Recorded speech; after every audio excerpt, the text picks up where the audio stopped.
even we have various dealings amongst each other, and somebody may have the quality of being humble. I've been in stores before, and the person behind the cash register was really humble. But that's material quality, humility, humble. It's not very not very highly appreciated in the material world. Nobody ever tells their children, now remember, Johnny, be humble. They always tell you, okay, Johnny, be proud, hold your head, put your chin up, be proud. They always tell you to be proud. Humble is not very much appreciated, that quality. So, but anyway, that also is a material quality, humble. So where is the humility of a Vaishnava? What is humble? And it is found, Śrīla Mahārāja told, submissive to the order of the Guru. That is real humility. That is real humility. Submissive to the order of our Guru, to his direction, to his instruction. So sometimes in the course of doing that, following that, we find that, we have to draw swords with the opposite conception. And that is not unwanted or undesirable. It may disturb some people. Some people may say, why all these politics? Why all these politics? Huh? But without soldiering, how you become a good soldier? So, Kaviraj Goswami says that controversy should not be avoided. It strengthens the mind. It strengthens our faith. The exercise of controversy. And with any opinion, there is an opposing opinion. There always will be an opposing opinion. Whatever opinion we may have, as an individual or as a group, there'll be an opposing and opposite view. It may not come and clash with us, but there is an opposite view, an opposite opposing idea or conception. So, that is the nature of this world. Challenging spirit is always there. Though we have nothing personal at stake with dealing with any kind of opposite idea. But certainly, if that opposite idea comes to our door, and what to speak of knock, if it starts tearing the door off the hinges, well, then we have to say something. Simply to be quiet, humble, and not say anything, that is not real humility. That is rather avoiding one's duty. But that doesn't mean one has to be mean and nasty in the process, although sometimes showing a good bear's growl keeps the enemy at a distance. One day, Bimal Prasad said, there's a rumor that you carry a big knife. I said, knife? I said, I carry an automatic. So let them take that message back and go, the rumor about the knife? It ain't true. He carries hardware. One devotee told somebody, said, well, if you go down there and if you see them, there's certain things you definitely don't say. Or, Narasingha Maharaja just might start pounding on you right on the spot. I would never do that. But I'm very glad that they think that I would.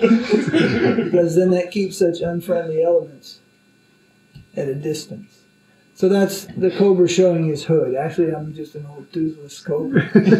I couldn't hit anybody. But I might make them think that I could. So different people will go about their duty in different ways. Just like there in Govindji Gardens, one day the fisherman came. And I had to make that fisherman believe that he could bring his whole team of men here from his village and they would all die on the spot. I told him, go say goodbye to your daughters, your children, and your wives, and come here to die.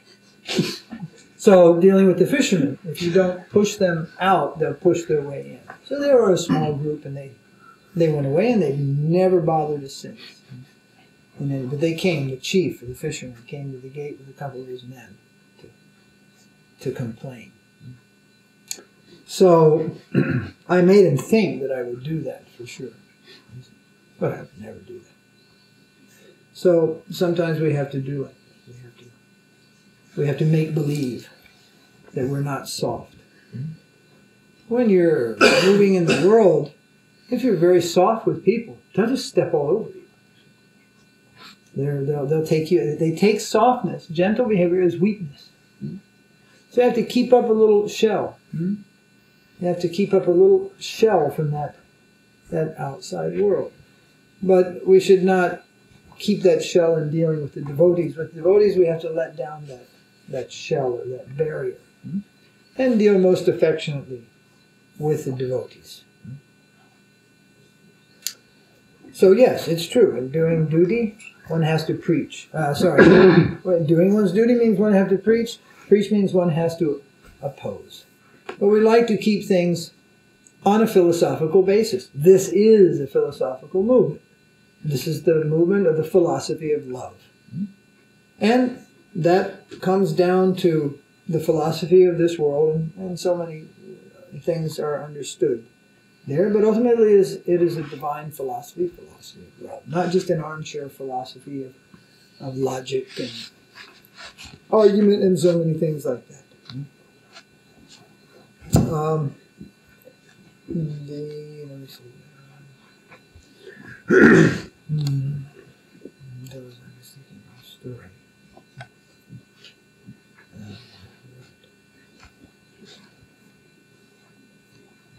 Well, but we try to keep things away from a personal level.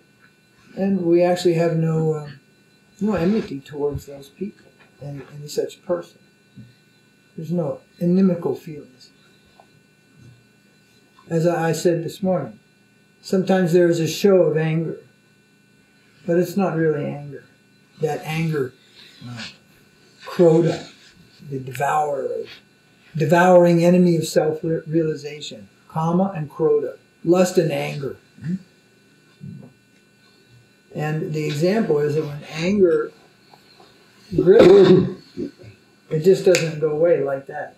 It leaves your chest actually heaving, it's called. You can't, it gets a weird feeling in your body, poisonous actually. Anger is poison. When persons are very angry, it creates an adrenaline that is poisonous. But someone may show anger in the course of their duty. Well, that is another thing. That is called a show of anger. This is not really anger. That is not the all-devouring enemy of self-realization. That may be performed in the course of one's duty. But one has to be careful, and I've seen over the years, there would be somebody strong, Kshatriya type, we used to say the Kshatriya type devotee, and somebody would come, doing a little mischief around the temple, and then this person, Kshatriya type devotee, would then vent all his anger, frustration on this poor half-drunk individual or something, and just, go over the edge, give that person a strong beating or something like that. And then there would be the excuse that they were messing around with the Sankirtan card, or they were doing something like that. But you could see in many cases it was obvious that this was way out of line of service. This film, this Kumbh Mela film, and the little boy does the martial arts. Listen to what's being said. He's speaking in Hindi. He's saying, in 1 minute, a martial arts demonstration, and the boy does the swords. You didn't see that, didn't you? I didn't saw it. And then he said, and then, I don't know exactly the term, but you hear, Kṛṣṇa Bhagavan Seva. He said, and basically what he's saying is, and this martial arts is also used in the service of Kṛṣṇa. Not just painting arts, also the martial arts, all knowledge, all technique, everything, music, everything used for Kṛṣṇa. But that's the question. Is it for Kṛṣṇa or is it just for me?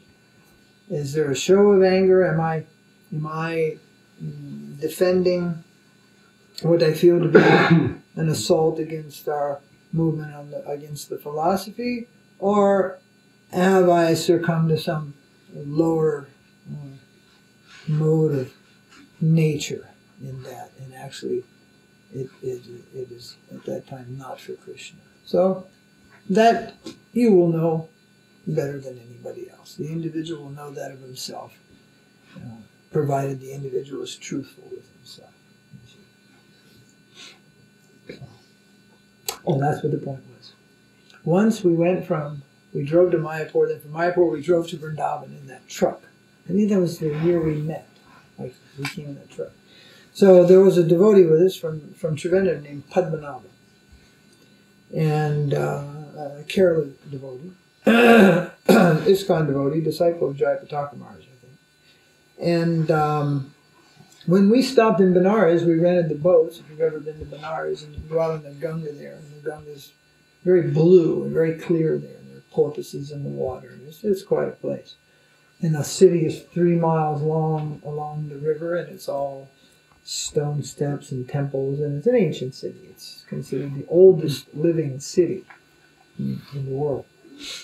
And, so we rent these boats, and boatman takes you out there, and then we used to just tell him, just stop the boat. There's big rowboats, 10 or 12 devotees, and just float along the skyline in Benares and have Chaitanya Charitamrita class, for Chaitanya Charitamrita, have a little kirtan on the boat. It's quite a romantic type of atmosphere, you know. And so in the course of the class, I started in on the Māyāvādis. And to this one devotee, it looked like I was doing a bit of Māyāvādi bashing. You see, I was quite critical about the Māyāvādis and pointing out that there are 2,000 or 3,000 of them in this city, and they don't actually have the right to wear the saffron cloth because they are atheists. They are pasandis. They are offenders. So this devotee he said, why Maharajas? They're saints. Well, they're Mayavadi, but they're saints and they're sadhus. Why Maharaj is so heavy against them? And this troubled his mind, I said. Troubled his mind. And on the way to Vrindavan, he shared that troubled mind with Adikesha. Remember Adikesha? He shared that mind with Adikesha. Then in Vrindavan, he stayed about 2 days, and he seemed a little distant. It was Kartik time. And then he announced that he was leaving, going back to Kerala. So, well, whatever. I didn't know that there was any trouble. Right? So then he left. Then the next day, Bhagavatam class, I forget where we were reading in Bhagavatam. The verse was such, and then the purport was such, it was said that if one does not preach against the Mayavadi philosophy, he will fall down in devotional service. That was the gist of the purport. Then after the class, Adi Keshava came and said, oh, that was amazing. You know? I said, what was that? He said, well, Padmanabha left this morning. I said, yeah, I know. He always told me. I asked him, he said he was leaving or whatever. He said, yeah, the reason he left is because you were too heavy about the Mayavadis when we were in Benares. And I recalled the class that I gave him. I said, well, true. It's one's duty to preach against those things. He goes, yeah, we heard this morning. If one doesn't preach against that Mayavadi philosophy, one will fall down. So I thought, well, yes, of course. If you don't have to run out, okay, that's it. You got the message now. Everybody out the door and go down to the post office and grab the purse and go, Mayavadi is bad. It's obvious. It means if you come across it, if Mayavadi crosses your path, you see, then it's your duty to preach against it, not soham and allow it on, you see. So, anyway, that's not to say he fell down because of that. He didn't fall down, he just left. It troubled his mind. So he could not understand what it means to be gentle, what it means to be tolerant. He thought one should be tolerant of things which are intolerable. That word exists also, intolerable. Tolerant and then intolerable. So everything is not tolerant. Some things are intolerable. Krishna is that way. Also the devotee is that way. Certain things are intolerable. They cannot be tolerant. So, Once Śrīla Bhaktisiddhanta wrote a letter to a devotee. It's in this big book. And apparently the devotee had written, and he had taken the liberty to criticize other devotees in the mutt, in the ashram, about either their management or something. You see, something was going along. But he wasn't the manager himself. He'd just taken the liberty. You follow? So, then the reply is published in the Saraswati Thakur Prabhupada book. And Śrīla Bhaktisiddhanta wrote back, and the gist of his letter, I remember this part of it, he acknowledges that he's received these complaints, and then he says, I cannot understand for the life of me why you would want the position to criticize others. It is so much better just to go on with your devotional service, chanting the name and doing your service. Why would you want this position to have to ridicule others? So in this way, Śrīla Bhaktisiddhanta was telling him, you haven't been given this service. You're not asked to manage. Just serve. Just do your service. What? In other words, he's expressing, this is not a pleasant task. This is not a pleasant task. And I've experienced many things like that. It is not a pleasant task to sometimes have to correct a devotee. It is not pleasant to have to deal with opposing devotees. They're also devotees. They're also Vaishnavas. It is not something that one relishes. And those who don't have that duty, why would they want to go out and look for this thing? This is there's a distasteful aspect about it. Nonetheless, it has to be done. The weeds have to be pulled, or the jungle has to be cut, otherwise it will consume us. Maharaja also means, actually the question is raised, why do you call a sannyāsī a Maharaja? The king is called Maharaja. He's the Raj, Maharaj, the great king. So why a sannyāsī and a king? They're not even supposed to meet and talk together. They're at the opposite ends of this world. The king, the most worldly. Some king's 500 wives. That's a worldly man. And the sannyāsī lives in the forest. What do these two have in common? They're not even supposed to meet and talk, actually. And why is the sannyāsī called a Maharaj? It seems like, a little awkward. So somewhere in Bhagavatam, I forget where, Srila Prabhupada in one purport, he takes the time to explain there that Maharaja means great king, and the great king, he shows his valor on the battlefield, and he is the defender of his kingdom, and he defeats opposing elements that come to endanger his subjects. In so many words, he explains it. He says, and similarly, a sannyāsī is called Maharaja because he has the duty to defend the devotional, and I'm paraphrasing, devotional conceptions, the devotional community against opposing elements. He has to fight against the waves of Maya and help protect the devotees. So it kind of comes along with the dress, the fighting with opposition. And on that side, it is said that Śrīla Bhaktisiddhanta declared totalitarian war against every conception, misconception, and all theistic conceptions also. He picked a grievance everywhere with everything. Now there's so many devotees nowadays, they'll say, well, first of all, why would he do that? Well, he wanted to isolate the situation so you could see what this is, what Kṛṣṇa consciousness is. You can find harmony, Kṛṣṇa consciousness in so many things. And generally that's the path which devotees take in preaching in the world. But in India, where it comes from, the necessity of the time was to show that Kṛṣṇa consciousness has its own distinct contribution to the world, which has never come down before in a divine succession. Mahaprabhu's contribution was unknown to the world. So elimination, so that it would stand alone and be seen. That type of thing.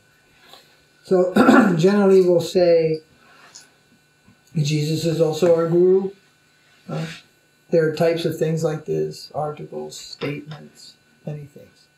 Well, when Śrīla Bhaktisiddhanta was asked, what are the comparisons between Christianity and Vaishnavism? You know what his reply was? It's printed in, what book is that? It's a book called Sri Chaitanya, I think. It's many lectures of Śrīla Bhaktisiddhanta. He said, oh, what is that? It was one Professor Sutter from Ohio University, 1927, in Calcutta, interviewing Śrīla Bhaktisiddhanta. And he asked him, what are the similarities? what is the word? Similarity, or what is the word? It means, like similarity. What are the similarities between Christianity and Vaishnavism? Śrīla Bhaktisiddhanta said, there are none.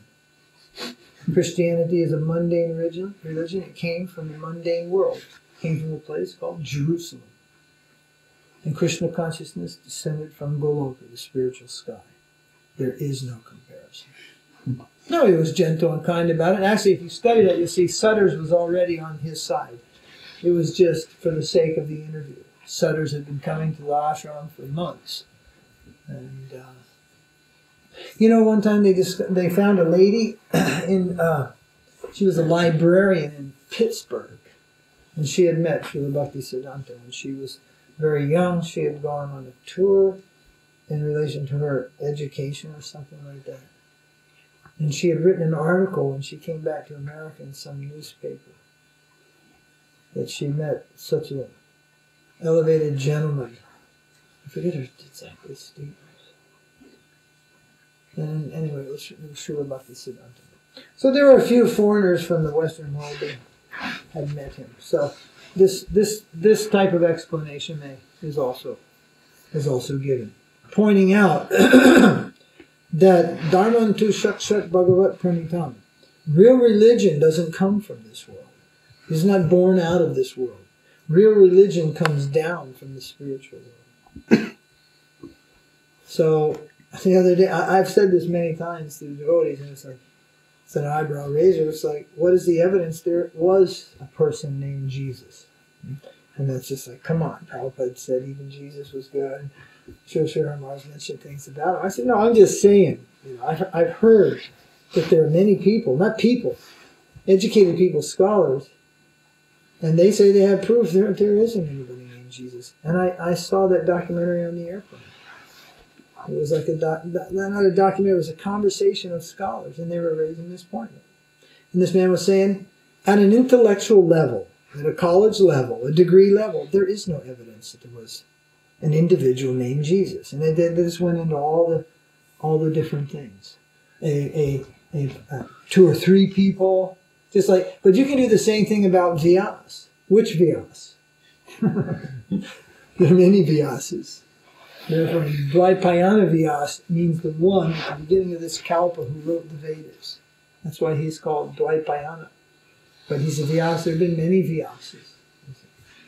Well, maybe many persons. I don't take it as an issue. I'm happy to do a documentary, the life of Jesus in India, and be fine. I don't want to split the straw with him. But some people have that doubt. But in any case, religious principles are not something that's come up from this world. It is something that has come down to this world. I have an expression, when a transcendental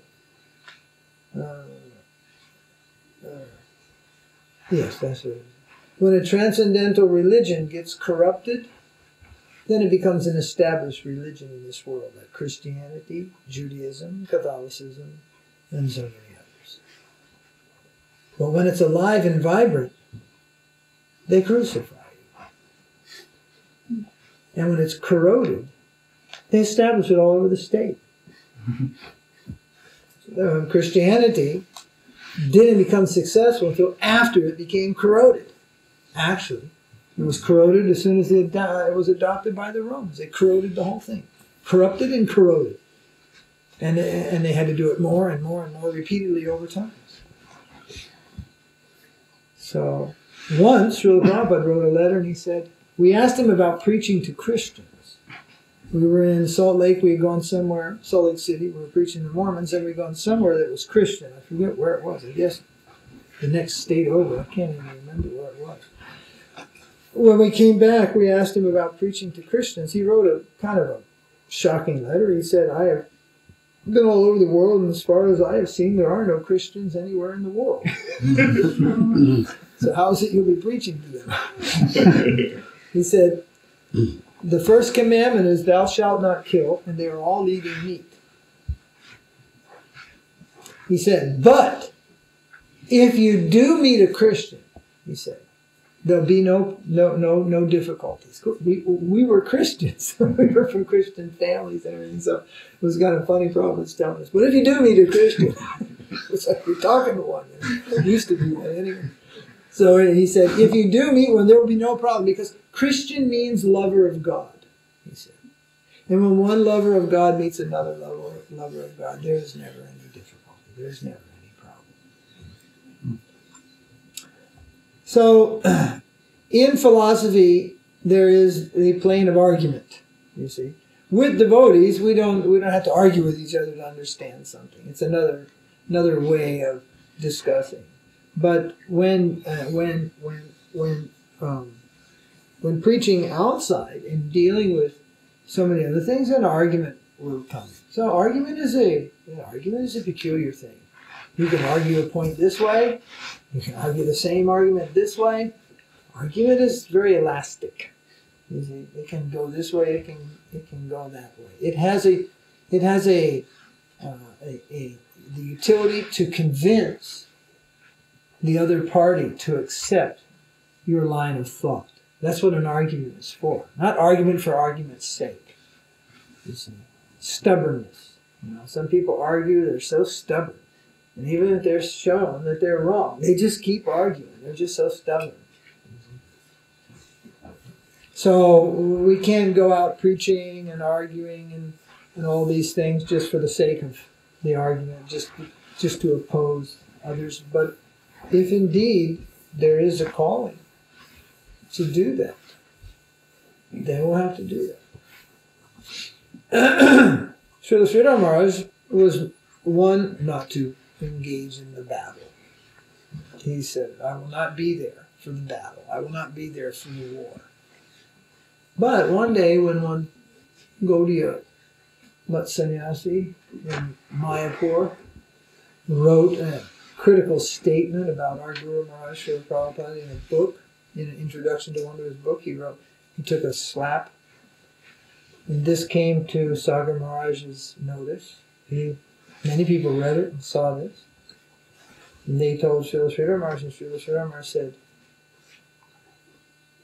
because it has come to your hand, it's right here in front of you, and it is criticism of your Guru, you must say something. You cannot remain silent. So, somebody says so many things about me, whatever.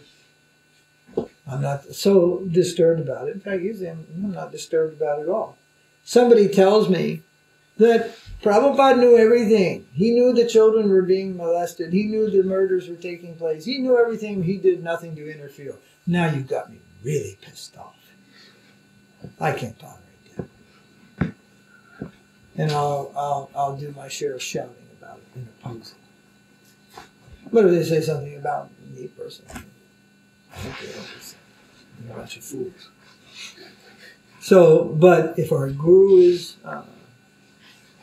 if it is at his expense, then we have to do something. And if we just tolerate those types of things, then we will lose our footing, we'll lose our ground in devotion. We will not be able to do Guru Manubhishta, what is it? Manubhishta. Guru Manubhishta. We will not be able to do intimate service to our Guru if we allow those types of things to go unchecked. Well, at least we have to say the opposite conclusion, whatever it may be, what we feel to be the right conclusion. But we shouldn't allow malice to become part of that. Nonetheless, quite irritated by the state. So anyway, something like that. Did you find that place? No, Maharaj, I'll have to get back to you about it. You see. I have to read notes at home. On the same point, someone on the outside, looking in, might argue logically how you can spread a philosophy of love in a fighting spirit. How is that possible? I don't know if you're ready to hear this one. There was one of the Alwars, was the sword of Vishnu. The Alwars are 12 associates of Lord Vishnu who descended from the spiritual world. They're also giving bhakti, Vaikuntha bhakti. Tirumangai Alvar, he was the incarnation of the sword of Vishnu. He wrote in his prayers that killing Buddhists is bhakti yoga.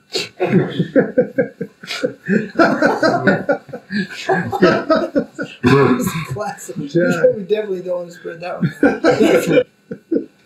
But these things were there in ancient times. Alright. That's why, is that why swords are called talwars?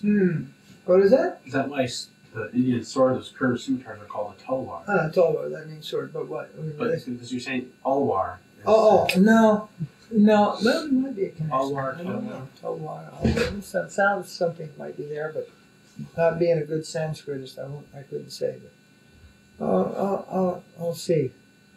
I'll ask about that. So, how do you spread this is like Allah, huh? Raise the sword and spread the word. We're not raising swords on anybody. We're not doing that. Neither are we preaching the philosophy of the Alwars, although there were many nice things in there. This is definitely a different world we live in now. Now is the world of the rational thought. Rationalism entered the world. There used to be, the whole world was in a subjective consciousness. It was a different world, a long time ago. Now we view everything different. Everything is viewed different. So, we don't go out to spread love with argument or anything like that, actually. We only deal with opposition with such things, if there's opposition. How do you save the person from a cancerous tumor without cutting them? Give them a lot of herbs, I guess, right? But, if you spare the patient the knife, the patient may die. If you don't lance the boil, then it just goes on infecting the blood. You have to release that. So that may look, look, he's cutting that man! It's just like, if he doesn't cut it, then he's going to let it out, let the poison out. So something of that nature, some argument, some clash of that type may be there. Well, they'll try to kill the poor man. It was Lenin or Stalin said, if you don't crack a few eggs, you can't make an omelet. Problem is, he was talking about people. And he killed so many people, that man. He just killed so many people. He's one of the big demons of the world, I guess. And thousands and hundreds of thousands of people he sent to the death to make his communist omelet, his communist conception. Bopot was another one. He figured the world is wrong, there's a problem. And anybody that knows any part of it is part of the problem. The beauty is in the children, they don't know nothing, and they'll just grow up and learn everything the right way. They'll forget about all these things if we eliminate the people that know about all these things. He had a real tight circle of thinking. This thing, when it expanded, killed something like, I don't know, they say 6 million people or more. Pol Pot. Is he still alive? Pol Pot. See? No. Recently accidentally died. That's happened 3 or 4 times. And then he's been still alive. Horrible. Horrible thing. There have been many people like that. So,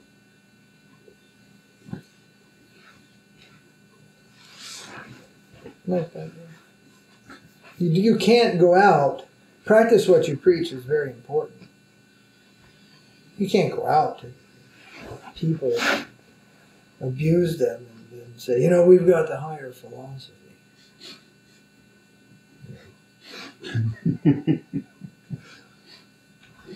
Though we're showing you only our lower behavior. Don't forget we have the higher philosophy. That won't be. People expect to see the preacher, a lady, or a gentleman, not a ruffian.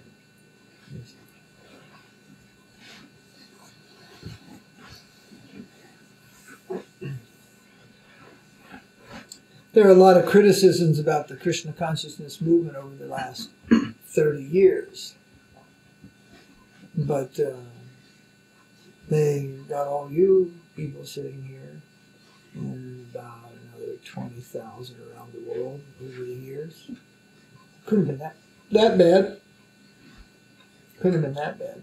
When they said, but Prabhupada, they're forcing the books on people and they throw the books in the garbage can. One devotee in Hawaii said, they said, they throw the books in the garbage can. Prabhupada said, they throw their children in the garbage can. To speak of my books. God sends them a baby and they abort it and throw it in a garbage can. He wasn't at all fazed. We're doing something, these people were disturbing so much they throw their book in the garbage can. They throw their children in the garbage can. He wasn't moved by their line of argument at all. They came with this real soft shoe approach. He was quite firm. Somebody may find some fault in it. When Jesus, they say when he entered the chapel or wherever it was, I saw something on that too. It's not there anymore. That's what it is. It's in Jerusalem. There's a top of a hill, which was the biggest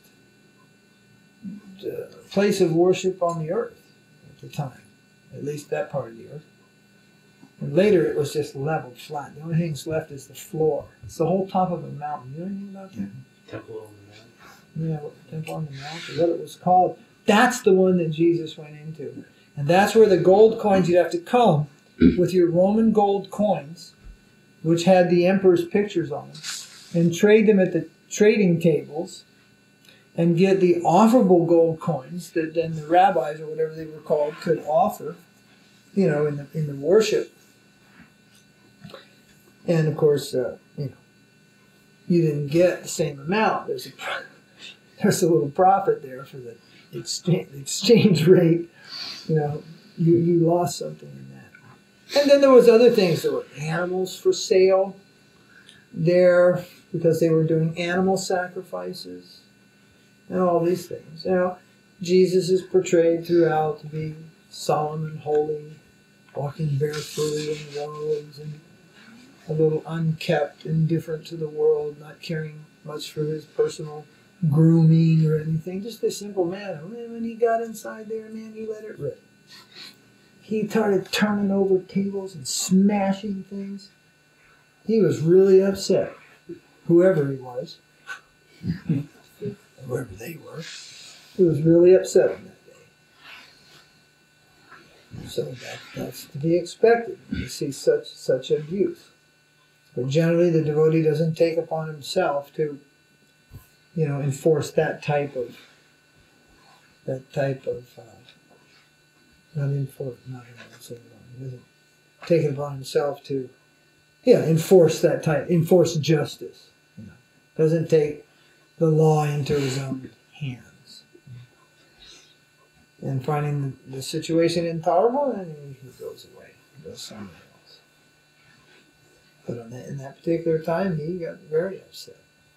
There have been other stories and these things also in Krishna consciousness. This is the nice thing. Like, call the police, there's a man outside. What would you do if there's 300,000 Muslims? There's one of our documentaries, it's called Atrocities. And Giri Maharaj has not the whole file, he's got a file of the atrocities performed by the Muslim invaders in India. They have numbers of heads they cut off. The numbers of women and children they killed is just phenomenal. What are you supposed to do on that day? What are you supposed to do? Be humble? Now, there were people that didn't even understand. Some people thought, oh, the deity will finish them when they get here. There was a place called Somnath. The Brahmins thought, Mahadev will come out of the sky and finish him. If I'd have been there, I'd say, come on, pack your bags, let's get going now, bury the deity and let's go, you know. No, he'll come from the sky and finish them Muslims. And the Muslims just came in and just scraped the place down to the ground and killed everybody. So we can't abandon practical intelligence either. Something is physically going to harm us, and then we listen, then they see what we're made out of. What lead's made out of. Whatever you got to do. You know? When there were problems in Mayapur, Śrīla Prabhupada got the gun. And they came and said, okay, we have the gun, official gun, registered gun, shotgun. He said, now go on the roof and fire it so they know that we have it. But when Śrīla Mahārāja was asked, should they get a gun for the money? He said, if you get a gun, then the gunman is coming. The gun will attract the gun. If you have the gun, definitely the gunman is coming. So I asked the devotee, what do you mean the gunman is coming? So there were different opinions. The gunman will come to get that gun. He needs one more gun, and you got one, he'll come to get it. Śrīla Mahārāja is not very small. His gun is huge. It's a 3-story building. There's almost a football field on the top of that building. It was so big. I mean, it was pretty big. It was the biggest building in Bengal at one time, outside of Calcutta. So there were opposites. One, get the gun and fire it. Let them know you have it. The other is, don't get the gun. That will attract the gunman. And one devotee, he bought a gun because his life was threatened. His name was Giri. His name was Bhakti something Giri. So he was attacked brutally. His life was threatened when the whole thing was over and the people that did it were arrested. He bought himself a gun here in America. So the word spread back to Śrīla Mahārāja that he bought a gun. He was attacked brutally and now he's bought a gun. So Śrīla Mahārāja said. So now he is Canon Giri. Canon Giri. Bhakti Canon. So he said, so now he is Canon Giri. So then they said, then he said, you please tell him to come to see me in India. So they sent him the message. Some days later he came to India. And when he came to see Śrīla Mahārāja said, so you bought a gun? Yes, Guru Maharaj, I bought a gun. He said, you brought it with you? He said, no, you cannot bring it with you. You can't pack a gun internationally. He didn't know so much about those rules. And so he said, you don't need a gun. You don't need a gun. The person who was responsible for the assault, give it to him. You go and give him the gun. It happened to be I don't say this because the camera's running, but anyway, quite a well-known person. He said, you give him the gun. So, if you just go and give a gun to somebody in this country, you could be arrested. That could be taken as a threat of your own. If you just go to somebody who's known to be your enemy and go, here. What's that mean? I'm going to need it, So he knew he didn't follow that instruction of Śrīla Mahārāja. He went back and he sold the gun. But he still retains the nickname Canon Giri. So, different situations, depends. Different situations.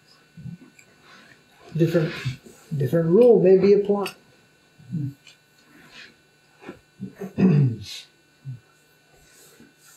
Okay, any other question here?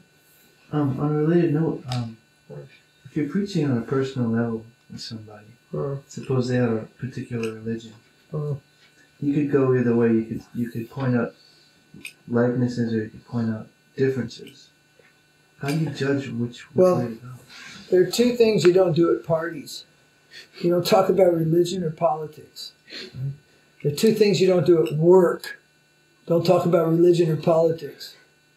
If it's outside of work and outside of a party, well, then it depends, you know. It depends on the nature of the person.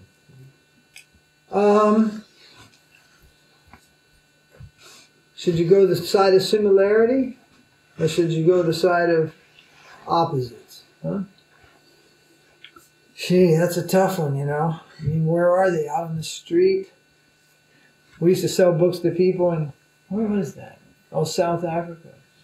And you'd be looking at the book, and the person would be like trying to look around the back of your head, stretching their neck to see our seekers. And one, I gave it my best one day and told this guy everything I just right from my heart about this Kṛṣṇa consciousness in this book. I guess it was Bālājī or something. Yeah, it was Bālājī. And he goes, and then I asked him for a donation. And he said, no, can't give you a donation. I said, why? Because I'm a Christian. I said, you can't give me a donation because you're a Christian, follower of Jesus. He goes, that's right. I said, if Jesus came down this street right now and met me, he would empty his pockets and give me every dime he had. Because he's a real Christian.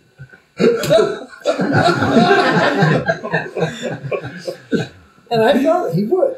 If Jesus came down the street and heard what's going on, you know, what's going on in this Hare Krishna movement, the preaching, what all these young boys and girls are up to, what they're doing, he'd shave up on the spot. He'd be coming back to the temple as a bhakta. And those totally surrendered souls or something. He wouldn't go, no, can't help you. Actually, we were collecting money to send to India for the Bangladesh, the food program in Mayapur. And we had our pictures and everything. I said, look, we're feeding people. No, can't help those starving little kids. I'm a Christian. No, real Christian wouldn't say that. Wouldn't do that. No, it depends on the individual. It's the age of the person. I'd say if it's an older person, I'd go with the harmony, showing the similarities. If it's a younger person, it's just like break the ties. Just tell them, you know, this is a cheating religion. Just face it. So much cheating going on. Why are the doors always locked? Churches, places of worship, supposed to be open. It's not a thing you do on Sunday. This is life. This has, you know, you try to like convince them because they're young. They're not that old person. You try to like change them. It's really hard. What's old and change? Past 30 to 35. It's too old, too old to change. Most people really get set in their ways by that time. Very hard to change. Or to speak of when they're very old. It happens sometimes. Sometimes some devotees' moms or dads just turn up, you know, and just with a bead bag. Yeah, there have been many. Shravananda's mother and so many people really get into it. You know. But mostly not. Of course, now some of us are in the category of the old. We're not the young anymore. So, but that's what I would recommend. If it's an older person, you go with the harmony. If it's younger, just like, you know, be a little more revolutionary because young people are more prone to revolutionary. They're prone to change. And it depends on the country. You go to Russia to preach. Wherever you go, wherever anybody goes there, there's so many people attend the programs, you can't get them in the door. There are thousands of devotees in Russia.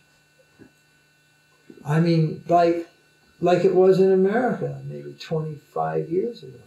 More, actually. It's much bigger in Russia than it ever was in this country. The numbers are poor. A lot of people don't even have water in their houses. You know, they got to go bring water in jars and buckets and whatever. They don't have water. A lot of devotees live in apartments. In apartments where their main living is, they don't have water. They have to go other places. They have no plumbing in certain places. For whatever the reasons, I didn't ask, but I was told. Sudhir Goswami was preaching in Russia. He was telling me about it. He's saying these people are so sincere, so enthused. Everywhere he goes, they just go to these places so far away. Get off and there's somebody to meet him at the train station. Go and they arrange a place for him to stay, usually with water, and then they have a program and these people just turn up. You know? It's quite incredible. A lot of those parts of the world. So it depends on where you are. The Greeks, it's another thing.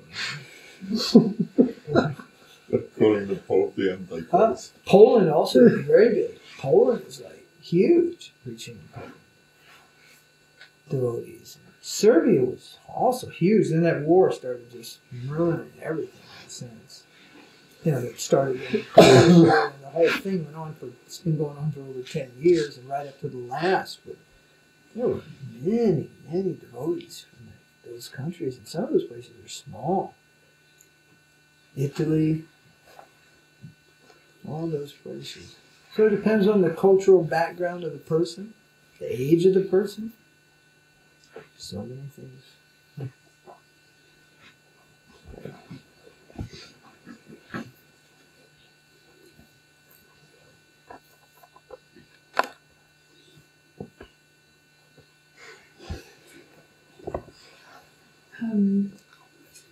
Jiva souls are being tested again and again by Krishna. And obviously it's not for Krishna's benefit because he knows where the abilities are, the conditioned souls are at. It's for the conditioned souls themselves. Seems like he's holding something up here and saying, jump for it, we jump for it, and it's like 30 foot straight down. That type of God is there, right? He's watching the living entities jump for it, and then boom. I saw this one cartoon, it's like, it shows this guy at his desk, he's like, oh God, why me? It's like the bill collector's taking away his furniture, his wife and kids are they're out the door with the suitcases. Life's this, the bill collector's like taking the picture off the wall, total foreclosure. And he's just like, oh God, why me? And then the next frame over, he's like looking up in the sky, and there's this big hand comes in, and then it's this big hairy arm goes, because you pissed me off.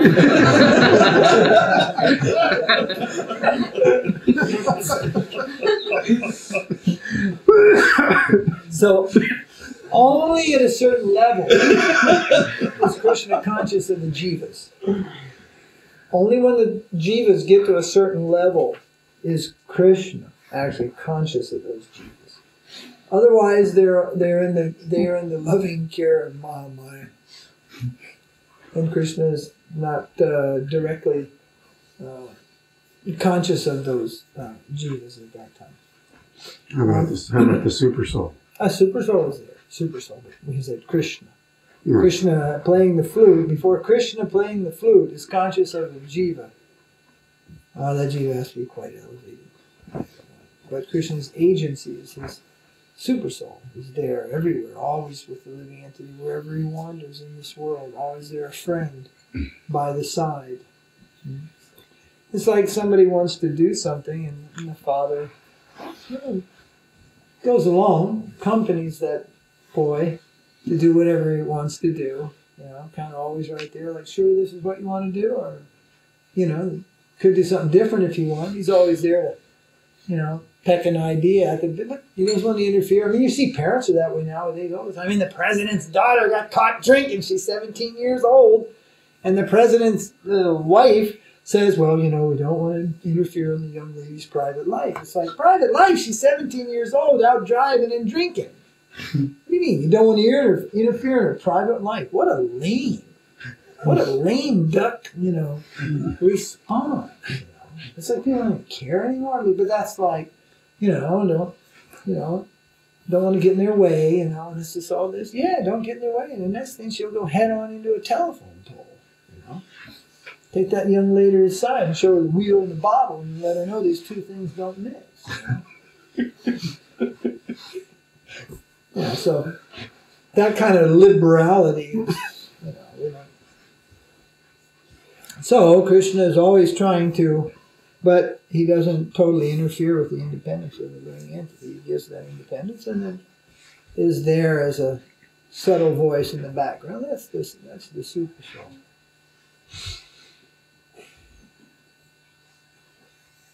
One day, this devotee came to me and he goes, well, yeah, I was, I saw him. The last time I saw him, he was a brahmachari, and then the next time I saw him, he was a householder. We were quite good friends at the time in India. And so it was fine with me. But I was this young sannyāsī, and he was a brahmachari. So then he was married, and he goes, yeah, it was just, what to do. I goes, Lord Balaram's arrangement. I was like, it was? He goes, yeah, my wife every day was, my wife now, before she was alive, she was praying to Lord Balaram every day that, she would get me as her husband. And, Lord Balaram would just answer her prayers. I forget exactly my choice of words, but I just boom, put my hand on his shoulder and said, I said something. I can't remember exactly, but it's something like, in a very like stern way, I told him, Kṛṣṇa never listens to nonsense prayers like that. It's like, if you want his attention, you're going to have to pray for something a little higher than a husband or a wife. Those things are available everywhere. Pray or not pray, you'll get one. So the gopis are praying to get Kṛṣṇa as their husband. And they're going to Katyayani, the goddess. Katyayani. That's another thing. Or even to Lord Shiva sometimes. There's a cultural tradition, girls should pray to Lord Shiva to get a good husband. There's this place in the forest, remember in Subramanya? There's this tree, and then there's all this, on the Muddy Gundi River, there was all this paraphernalia, some tridents, and the devotees go, wow, look at that place, it looks ancient. I said, don't go over there. That's where the ladies pray to get a husband. Just kind of walked around. It sounded like if you walk over there, you cross that line, disappear. Lord Shiva takes you somewhere and puts you in somebody's care. So, the young man should have a good wife, the young girl should have a good husband. You don't have to pray to Kṛṣṇa for that. So, in other words, the Supreme Lord is in his own plane of enjoyment. And we shouldn't flatter ourselves to think that this, 1 second existence in Maya, which we call this fabulous long lifetime of 100 years, is not even a millibreath of Vishnu. We flatter ourselves that he is going to be right with us through all this suffering and nonsense and just be right there at every second. It's a little bit over-flattering. But I should say the super soul is there. He won't. Do you follow what I'm saying? Kṛṣṇa in Goloka never leaves Goloka. He is not sitting out there playing his flute and performing his pastimes with the cowherd boys, and then they sit down, and then he goes, God, there's this, how many 100 million, billion, trillion, quadrillion, bazillion, living entities are down there? It's not like that. But what I've meant is that the Jiva soul nature seems to be, it's actually just tested. Yeah. To be tested. Yeah, that's there. There's a thing where it says that Prahlad is greater than Lakshmi. So Lakshmi is Ladini Shakti. It's the Vaikuntha expansion of the internal potency. It's just Shakti, internal potency. And so how, why Prahlad is said to be greater? Śrīla Narasiṅgha said because Prahlad can be tested. He could fall down, in the sense he's a tatastha jiva, marginal jiva. They can succumb to Maya, but Lakshmi can't. She couldn't fall down if she wanted to. Those Shaktis can't mix with, they can't dance with Maya. There's nothing there. And Kṛṣṇa also doesn't mix with Maya. There's some story where they say that Bālājī, the deity Bālājī, Srinivas, married Sīta Māyā. Did what? Bālājī, Vishnu, Bhagavan, Narayan, married Māyā-Sītā. Śrīla Mahārāja's nose was wrinkling. Then they said, well, the story is because Mother Sītā was so pleased by the service of Māyā-Sītā, she gave a benediction that Vishnu would accept her as actually as his consort, Śrīla Narasiṅgha, a fancy creation. He said, Vishnu Tattva Kṛṣṇa, and he just went through the list like that, does not coerce with Maya. There is no Ras. Krishna is Anandamoya Ras. He's always enjoying Ras. There is no Ras with material nature. So he's not going to marry Māyā-Sītā. Māyā-Sītā was Maya. Not a living entity. It was Maya. So anyway, Lakshmi cannot be tested. But Prahlad can be tested. And Jiva can be tested. In passing that test or surmounting that obstacle, then a certain greatness is shown. What is usually shown is the bond between the Lord and his devotees. That is what is shown. Should we think life should be this placid existence where nothing happens? Are you kidding me when somebody says, America just dropped bombs on somebody? It's like, everybody turns on the TV, goes online, viewing it, and it's just like, everybody loves a good war. In the old days, they used to go out in their horse and buggies, ladies in their bonnets and big skirts, and sit up there on the hill and watch the Civil War take place. When the rebels first attacked Washington, D.C., you ever see that enactment? Everybody goes out to watch the Yanks kick the rebels' butt. But it went around the other way. And the cannons got a little wild and started blowing up buggies, and it was a little messy. But the public went out to watch the war. All through Europe, it used to be that way in the colonial period and all. There's going to be a battle, and on the sides would be all the people, picnic baskets. I mean, the Romans had it right down to a Sunday sport. The gladiators, for centuries. You know, it's like, people say there's something evil in us, the human being, that they like this thing. But the fact is, everybody likes a controversy. Everybody takes note of these things. So, and what can you say? Kṛṣṇa created the whole Kurukshetra scenario. And just for one reason. Just to show his favor to his devotees. Under no uncertain terms, let it be known, I favor my devotees. And to show you, I'm going to take out some, how much was it?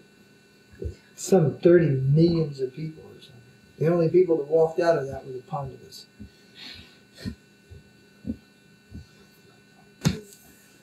It's just a drama. Don't get all hung up on it. Do the right thing when you're in it, but don't lose the plot and think that, this is it. Because Sure, I told this one thing. This is a real hard one to get. He heard his Guru Maharaj say, when the tiger is eating a man, the tiger is enjoying and so is the man. And everybody... I have this on film. He goes into great depth to explain that he said, like in a good drama, one man is killing, the other man is being killed, but if the man being killed acts his part properly, he is also enjoying. So ultimately, all living entities are enjoying. It's just like in this world. But we think, that's very, very bad. But we're just absorbed in the plot here. But it's just like taking off a dirty shirt and throwing it in the wash. Just get a new one. It's not the big drama that we make it out to be. The drama part is forgetting Kṛṣṇa, not knowing what's going on. And certainly there's fear in the living entity, fear of death. But it's quite unnatural. It does not need to be. And that is considered to be one of the first hurdles that a devotee crosses over. And that's the haunting fear of death. Somebody don't have any fear of death. Some people they seemingly have no fear of death, or they're just ignorant. Or they're just stupid. But they have a saying, there are no atheists on the battlefield. I mean, we see a few guns go off on a firing range, but in a battlefield, it's a little bit like they showed in that, what was it? Saving Private Ryan. Whoa, what a horrific sound. And I've never been on the battlefield. I don't care to go on the battlefield. But they say there are no atheists out there. So maybe it's not a bad place to be, no atheists. But it means that even the big hardies, you know, they get right down on their knees and cry and pray when all that's going on. You know. So if one has God consciousness, then that's the first great hurdle that one goes over and is free from. That is the fear of death, the uncertainty. The uncertainty of existence. The thing we fear the most is to lose our existence. But we're informed our existence is eternal. That is already there. It's just in what state we're going to exist. What plane, what condition, what status will we maintain? But existence is there, guaranteed. Never was a time when you and I and all these kings, Kṛṣṇa told Arjuna, never was there a time when we did not exist. All exist eternally. I have my individuality, the Supreme Being. You have your individuality, the individual part and parcel. All exist eternally. But then the question is, well, what status will we exist? So that uncertainty, there is a great fear in the living entity. There is a safe side, and it is there mentioned in Śrīla Narasiṅgha Mahārāja's book that when the genuine taste arises, ruchi comes after nishta. Nishta comes after anartha nivritti. So when the genuine taste of the holy name arises, the genuine taste, and it's not that, well, that was just really sweet, and then we don't get back around to it till the next Ratha Yatra, you know. Well, we weren't really tasting the sweetness. This, the wine, the sweet wine of the holy name is extremely addictive. We taste that sweetness, we want it again and again, we don't want to give it up. But Śrīla Mahārāja said, then we enter the plane of safety. We are safe if we have a taste for that sweet wine of the holy name.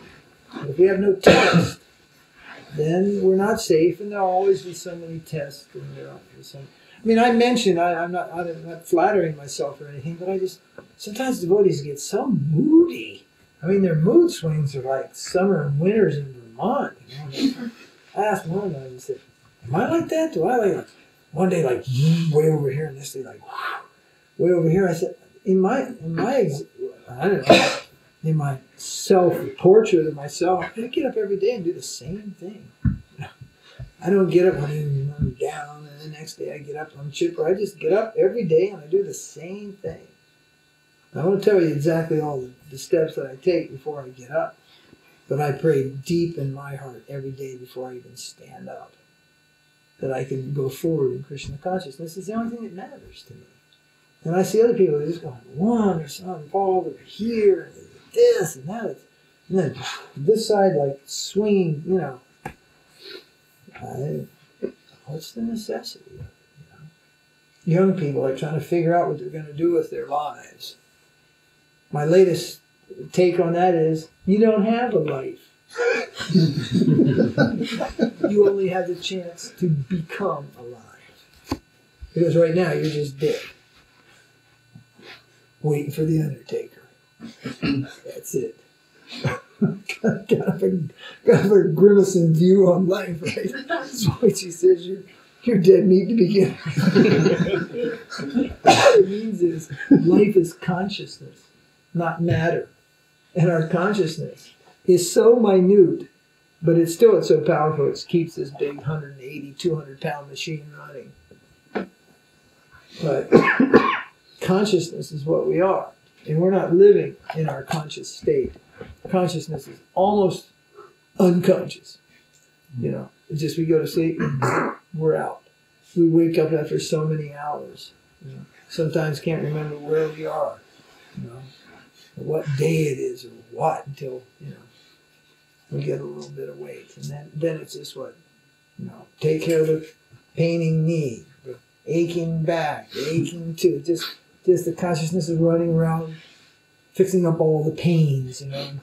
And then that done, then the mind strikes. A little bit of consciousness. We're not living a conscious life. Now you have human life. Try to find out what that consciousness is. Catch that consciousness, what it is. Read about it, learn about it, think about it. Practice the system of awakening consciousness. And then you'll first know there's a conscious world. That is our home. Conscious beings in a conscious world.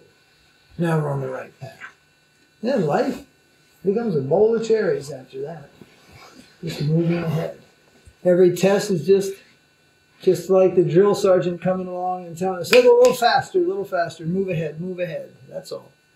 And we just move ahead. Those tests are just pushing us ahead.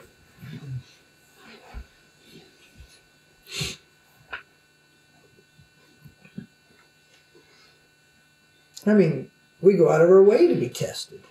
People bungee cord. What's it all about? It's just test. Push, and test, climb. I saw this thing. What do they call it? Extreme snowboarding? Holy moly, man. I thought Brumley was wicked. And these guys drop 6,000 feet right down, just like, they're just falling like pieces of paper out of the sky. They create avalanches behind them. Avalanches are catching up with them. Helicopters are standing in the air, and it's just. And sometimes they go down, you know, and they don't get back up. They go out and surf waves 80 foot tall at a place called Mavericks. And another place called Jaws on Maui. And some of them don't come home at the end of the day. And the whole thing is, if you interview them, it's, why do you do that? You know, this is just the whole psychology. Push yourself, do all you can do, be all you can be at the limit. So it's just like, some test in Krishna consciousness, well, take it on the chin. Just go ahead. Don't get all hung up on the test. Just take the test. Go on with it. People are going out of their way to be tested. They enter these things, what do they call them? Triathlons, they're called. The Ironman. You swim 10 miles, you run 20 miles, you're in a day and night just crossing I think it's in New Zealand. You know, men and women enter the teams. I mean, man, they get right down to eating bugs in the forest, you know, before it's over. And the whole thing is just to prove that, they can do it. Take the test, So what tests are coming around the devotees that are so horrific? You Americans, we've got a cakewalk, I mean, Russia had some tests. Chant Hare Krishna and go to the, what's it called? Gulag. Go to the Gulag. Before you go, we'll fry your brain with some electric wires. And there's some devotees that were put in that electric chair 13 or 15 times. Shock treatment on their brains, And then some people were sent off to those prisons, all kind of things. Very, very heavy. That's what this country suffers from. It's too much affluence, too much freedom, too much guarantee. No one can take away religion in this country. Impossible. Whatever it is, you're free to do it. That's not true everywhere else. The government can just take it away. So people value what it is.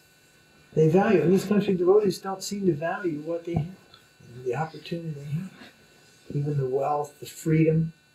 In this country, all devotees are out working. They're all just everywhere, just doing the middle class America thing, right? And you go across Europe, you get into the third world poverty countries, and they're not doing that. They're not doing that. They have communities, they're doing things, they're trying to make temples. And in some places they are doing that, of course. But not in the proportion.